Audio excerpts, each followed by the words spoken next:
Company की परिभाषा तथा विशेषताओं की विस्तृत चर्चा की थी।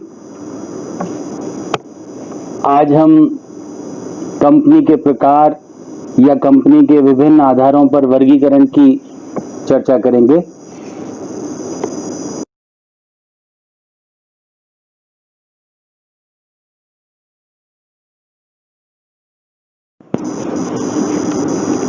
भिन्न भिन्न प्रकार से कंपनियां अलग अलग उद्देश्यों के अनुसार बहुत सारी तरीके की कंपनियों का निर्माण किया जा सकता है।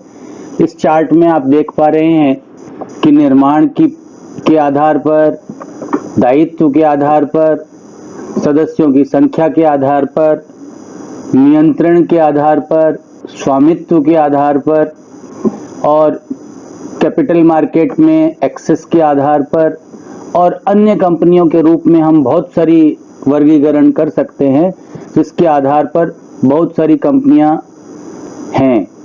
इनके प्रकारों की हम चर्चा करें तो मुख्य रूप से तो कंपनी अधिनियम के तहत जब बनाई जाती है वह होती है।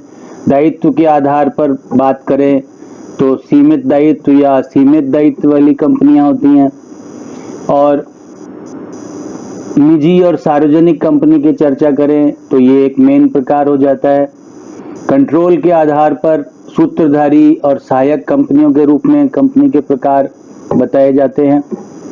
सरकारी और गैर सरकारी कंपनियों के रूप में कंपनियों के हम बहुत सारे विभिन्न प्रकार देखते हैं और स्टॉक मार्केट में लिस्टिंग के आधार पर लिस्टेड कंपनीज और अनलिस्टेड कंपनीज के रूप में कंपनियों का वर्गीकरण किया जा सकता है और विभिन्न आधारों पर छोटी मोटी कंपनियां, charitable companies, small companies, government companies, विदेशी कंपनियां, ये सारे आधार हम गिना सकते हैं।